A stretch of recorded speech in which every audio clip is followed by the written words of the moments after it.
प्यारे बच्चों, जैसा कि हम पढ़ चुके हैं कि बहुसंख्यक दुकानें वो दुकानें होती हैं जो कंपनी मालिकों या उत्पादकों द्वारा खुद खोली जाती हैं और जो सीधे ग्राहक को माल देती हैं, अर्थात इनमें मध्यस्थ व्यापारी को हटा दिया जाता है।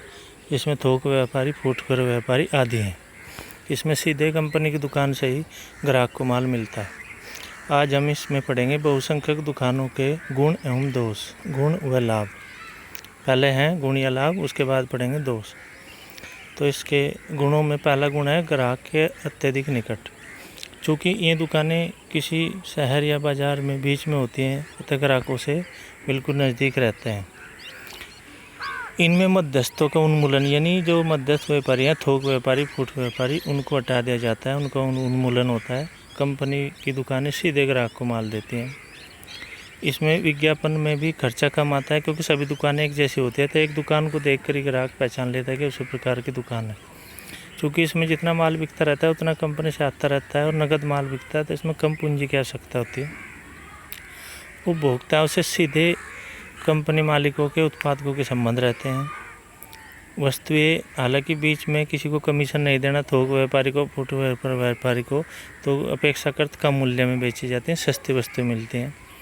इनका मूल्य एक मूल्य निर्धारित होता है, तो किसी के साथ किसी प्रकार का मोल भाव नहीं किया जाता।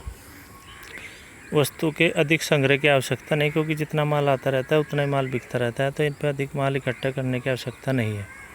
इसमें ठगे जाने का भय नहीं होता, क्योंकि एक मूल्य की वस्तुएं हैं तो सभी को उसी निश्चित मूल्य पर वस्तुएं दी जाएंगी। ऐसा नहीं है कि किसी को कम मूल्य पर दे दी गई और किसी को ज़्यादा मूल्य पर। माल के हस्तांतरण में सुविधा, माल को एक स्थान से दूसरे स्थान ले जाने में।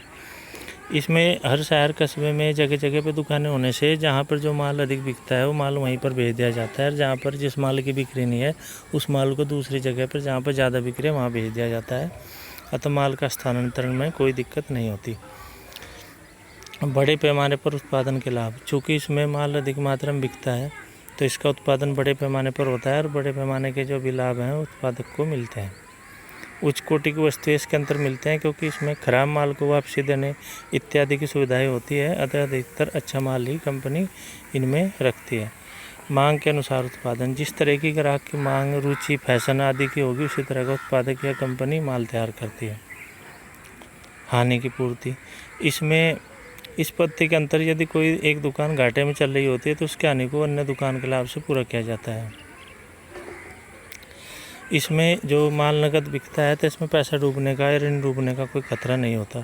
त्योहारों आदि पर विशेष छूट, इसमें ईद, दीपावली आदि जैसे त्योहारों पर पुराना माल बेचने के लिए या अधिक माल बेचने के लिए कंपनियां कुछ छूट भी देती हैं।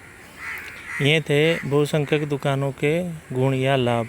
अब हम पढ़ेंगे बहुसंख्यक दुकानों के दोष क्या हैं, उसमें क्या क्या कमियाँ हैं। पहली कमी है साख सुविधाओं का अभाव। चूँकि इसमें सभी माल नगद बेचा जाता है तो इसमें साख के आधार पर उधार नहीं दिया जाता, अतः जिन ग्राहक को उधार माल चाहिए उनके लिए दुकान अनुपयुक्त है, बेकार है, तो इसमें साख सुविधा का अभाव है। नौकरशाही का बोलबाला, इसमें दुकान में काम करने वाले सभी कर्मचारी किसी एक मालिक के कंपनी के अंतर्गत नौकरी पर कार्य करते हैं, अतः उन्हें खुद इसके बिक्री में अधिक रुचि नहीं होती, क्योंकि उनकी कोई इसमें भागीदारी नहीं होती। इसमें नियंत्रण और निरीक्षण में कठिनाई होती है, क्योंकि दुकानें दूर दूर होती हैं तो इनके नियंत्रण करने में कठिनाई होती है, अधिक पैसा खर्च होता है। स्वतंत्रता का अभाव, इसमें काम करने वाले कर्मचारी स्वतंत्र नहीं होते, तब अपनी इच्छानुसार कार्य नहीं कर सकते, उन्होंने अपने जो प्रधान कार्यालय के निर्देश हैं उन्हीं के अनुसार कार्य करना होता है। माल के वितरण में देरी, कई बार माल कंपनी से आने में या उत्पादक के पास आने तो माल के पहुँचने में देरी हो सकती है। इसमें घरों पर सुपुर्दगी नहीं है, इसमें केवल दुकान पर माल बेचा जाता है, तो घरों पर माल पहुंचाने की सुविधा इन दुकानों पर नहीं होती। मांग में यदि ग्राहक की रुचि और फैशन इत्यादि के आधार पर मांग में कमी आ जाए तो जो माल होता है उसमें भारी हानि हो जाती है, यानी मांग में परिवर्तन होने पर भारी हानि हो जाती है। केवल विशेष प्रकार की वस्तुओं के लिए उपयुक्त, इसमें कुछ विशेष प्रकार की वस्तुओं के लिए ही यह दुकान उपयुक्त है, इसमें सभी प्रकार की वस्तुएं उपलब्ध नहीं होती, जिससे ग्राहक को परेशानी रहती है। चुनाव की सुविधा का अभाव। चूँकि इसमें एक या दो ही प्रकार का माल होता है तो इसमें अनेक माल में से ग्राहक अपनी पसंद का माल का चुनाव नहीं कर सकता, इसमें चुनाव की सुविधा नहीं होती। छोटे उत्पादकों एवं छोटे दुकानदारों को इस पद्धति में अधिक प्रतिस्पर्धा होने के कारण जो छोटे दुकानदार हैं और छोटे उत्पादक हैं उनका अस्तित्व खतरे में आ जाता है, उनके लिए अनुपयुक्त है, बेकार है।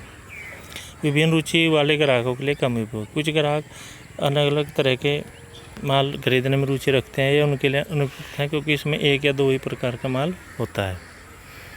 तो ये सभी थे बहुसंख्यक दुकानों की दोष या कमियाँ। भारत में इस प्रकार की दुकानों का बहुत अधिक प्रसार नहीं है। इसका मुख्य कारण है कि देश का बड़ा आकार, कुशल विक्रेताओं की कमी, पूंजी की कमी, साख सुविधाओं का अभाव एवं अधिकांश जनता का ग्रामीण क्षेत्रों में रहना आदि। धीरे धीरे लोगों का इसमें विश्वास बढ़ता जा रहा है।